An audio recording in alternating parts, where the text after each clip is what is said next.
First of all, I'd like to welcome everyone to this new section of the Journal of Comparative Policy Analysis.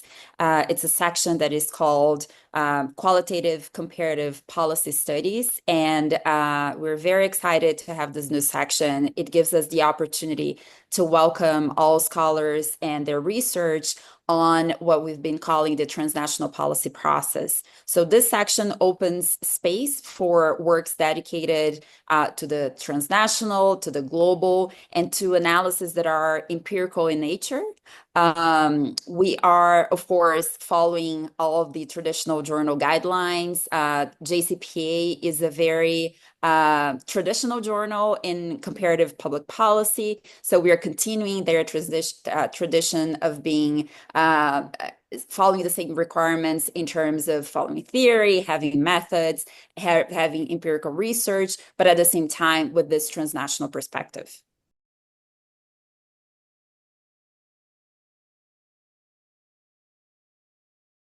You know, every qualitative comparative analysis by default it has to be contextual.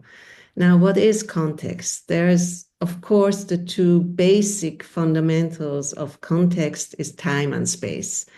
And there are different ways of having context woven into the temporal dimension. One that is well known is the timing and the time period. Like, how does the time period in the policy context, how has this impacted the choice of policymakers? How has it impacted how it was implemented, etc.?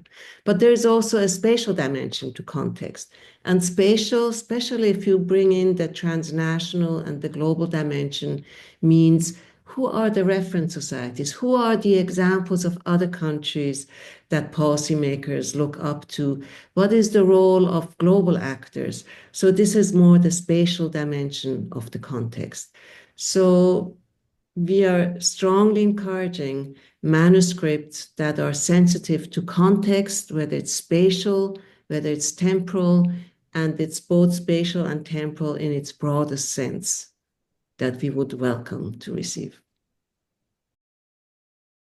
This is both an invitation for manuscript submissions, but also for reviewers. We are cordially inviting you to also contact us and volunteer as reviewers.